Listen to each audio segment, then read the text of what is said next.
सतनाम सत साहेब।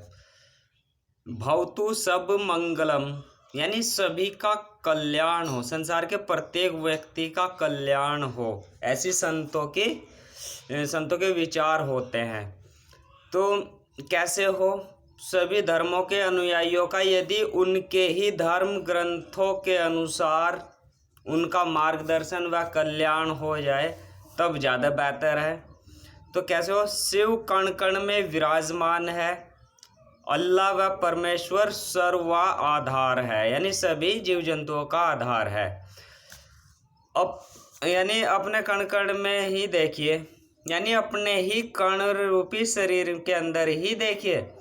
दूसरे के कण में देखने से कोई फायदा नहीं है। आजकल हम सभी लोग दूसरे के कण में ही देखना चाहते हैं, यानी आज से पहले जो आए हैं, अवतार हुए हैं, हम उनमें ही देखना चाहते हैं। लेकिन क्या है, कैसे, कहाँ हम गलती कर रहे हैं कि शिव कण कण में विराजमान है, यह अल्लाह व परमेश्वर सर्वाधारी वह है, तो आपके अंदर भी है। आप अपने को ही देखिए, तो दूसरे को देखने से कोई फायदा नहीं है। पहली बात तो यह है कि आपको दूसरे कण में दिखाई नहीं देगा, यानी आप यदि दूसरे में देखना चाह रहे तो दिखाई नहीं देगा।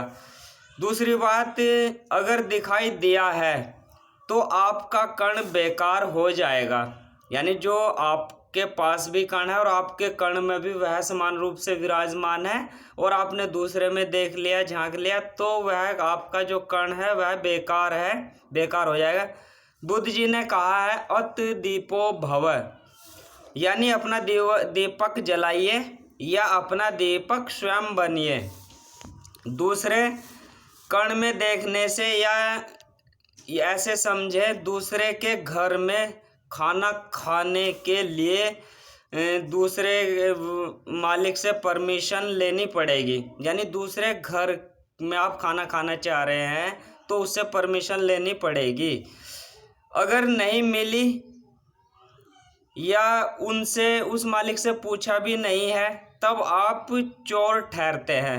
अब आप दूसरे के घर में घुस भी गए, यदि आप घुस भी जाते हैं तो रसोई ढूंढने में या रसोई में खाना या भोजन ढूंढने में, यानी घर में कहाँ रखा है, रसोई कहाँ पर है और रसोई में खाना कहाँ पर रखा है, उसे ढूंढने में बहुत समय लग जाएगा। दूसरी बात, आपके अपने अंदर में से यानी संतुष्टि नहीं मिलेगी, यानी यदि आपने दूसरे के घर में जाकर खाना भी खा लिया तो उससे संतुष्टि नहीं मिलने वाली है, क्योंकि भोजन आपकी भूख के अनुसार कम हो सकता है, क्योंकि उसने भी खाया होगा, यानी जो दूसरे घर में बनाया तो उन्होंने अपने अनुसार ही बनाया होगा और अपनी भूख के अनुसार बनाया होगा, और आप चोर ठहरोगे मालिक की नज़रों में। यदि आपने अपने ही घर में खाना खाया है तब पूर्ण संतुष्टि मिल जाएगी और भोजन खाने व ढूंढने में जो समय वेस्ट होता है वह नहीं होगा, यानी ज़्यादा समय आपको नहीं लगेगा। ठीक इसी तरह आज तक जितने भी महापुरुषों ने अपने ही कण रूपी शरीर के अंदर विराजमान ईश्वर अल्लाह या सतगुरु को देखा है, वह पूर्ण निष्काम हो गए थे और सम्यक दृष्टि, वसुदेव कुटुंबकम वाली दृष्टि, पूर्ण विश्वासी वह व्यक्ति, वह महापुरुष हो गए थे। और आज तक का एक भी उदाहरण ऐसा नहीं है कि जिसने उस मालिक को दूसरे कण में देखा हो और पूर्ण शांति या ज्ञान समाधि को प्राप्त हुआ हो, ऐसा आज तक का कोई भी एक भी उदाहरण नहीं है। तो आप भी दूसरे कण में झांकने की कोशिश न करें, अपने ही कण रूपी शरीर के अंदर झांकने की कोशिश करें, क्योंकि वह आपके ही अंदर विराजमान है। इस अपने ही कण में मालिक को देखने के लिए सांसों रूपी पगडंडी व सीढ़ी जीना सभी महापुरुषों ने बताई है, यानी इसी शरीर के अंदर आप उसे कैसे देखोगे, सभी संतों ने बताया कि सांसों रूपी पगडंडी पर चलकर ही उसको देखा जाता है। इस पगडंडी या सीढ़ी पर चढ़ने के लिए या एक ऊंचाई पर चढ़ने के लिए किसी मजबूत सहारे या डंडे की ज़रूरत पड़ती है, या होती है। यदि वह लचीला होगा तो आप उससे सहारा नहीं ले सकते। और वह डंडा या सहारा है आपका पवित्र मन, यानी वो डंडा और वो मजबूत डंडा वह सहारा क्या है, इस शरीर में पवित्र मन है। सभी शास्त्रों में वह सभी धर्मों में जो है पवित्र, उनके धर्म ग्रंथों में जो लिखा है, हिंदुओं में भी लिखा है मन ही पवित्र है, यानी मन ही महत्वपूर्ण है। और बौद्ध धर्म में भी मन ही महत्वपूर्ण लिखा है, ऐसा धम्मपद में जो पहला ही श्लोक है उसमें वर्णित है। ईसाई धर्म में भी बाइबल में पूर्ण मन से लिखा है, यानी पूर्ण मन से प्रार्थना करिए तब ही आप चढ़ सकते हैं, मार्ग को पा सकते हैं। और इस्लाम धर्म में भी कुरान शरीफ में लिखा है कि ईमान वालों को वह मार्ग दिखा दिया जाएगा। कई जगह आता है कि ईमान वालों को वह मार्ग दिखा दिया जाएगा। ईमान केवल और केवल मन से ही लाया जाता है। और मार्ग व रास्ते की निशानी भी कुरान शरीफ में बताई गई है कि अल्लाह की बादशाहत सहारग यानी भोजन नली के भी नज़दीक है और 7वें आसमान में विराजमान है, यानी अल्लाह की बादशाहत भोजन नली के भी नज़दीक है और 7वां आसमान यानी सहस्रार चक्र में ही है, अर्थात इसी शरीर में है, कहीं बाहर नहीं, इसी शरीर में है 7वां आसमान भी और सारग भी। हिंदुओं के शास्त्रों में भी ऐसा ही लिखा है, वहाँ भी 7 चक्र होते हैं, वह सहस्रार चक्र या 7वें आसमान या 7वें चक्र में विराजमान है। सिख व संत मत में भी लिखा है कि सहस्रार चक्र में सतगुरु विराजमान होते हैं।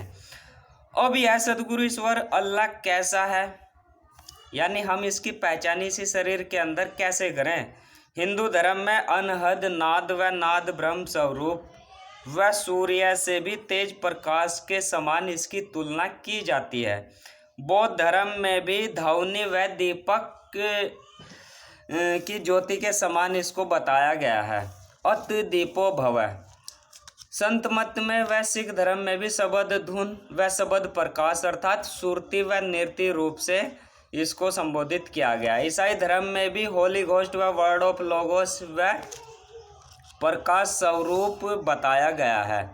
इस्लाम धर्म में भी कुरान शरीफ में कुन या कलमा व तेज नूर, प्रकाश को नूर कहा गया है, नूर के स्वरूप में बताया गया और जो कि सर्वाधार है, सर्वव्यापक है, निराकार है, सर्वशक्तिमान है, सर्वाधार है, अजन्मा है और अपरिवर्तनीय है, अर्थात एक महान ऊर्जा पुंज है। यानी जो ईश्वर अल्लाह या सदगुरु महाराज वो क्या है, एक ईश्वर पुंज है, महान ईश्वर पुंज है। इस महान ऊर्जा पुंज का एक कण ही हमारे व जीवों के शरीर को संचालित करता है, जिसको आत्मा या अत रूह सोल कहते हैं। यानी सभी धर्मों में इस कण को अलग अलग संज्ञा दी जाती है। इलेक्ट्रिक ऊर्जा व आकाशीय बिजली में भी एक ध्वनि यानी आवाज़ धुन होती है और एक प्रकाश होता है। मित्रों, अपने ही कण को प्रकाशित करिए, अत दीपो भव। और हमारे उपकारवन ट्रस्ट का भी यही उद्देश्य है, भवतु सब मंगलम, अर्थात संसार के प्रत्येक व्यक्ति का कल्याण हो उस मालिक की मर्जी से, और प्रत्येक व्यक्ति अपना समय नष्ट ना करे इधर उधर, क्योंकि समय बहुत ही कीमती और मूल्यवान है और बहुत ही थोड़ा सा है, यानी बहुत ही कम है, घटता ही जा रहा है दिन प्रतिदिन। तो समय रहते हुए अपने ही कण को दीपक बनाइए और वह मालिक जिसे आप बाहर ढूंढना चाहते हैं वह इसी शरीर के अंदर विराजमान है। सतनाम सत साहिब।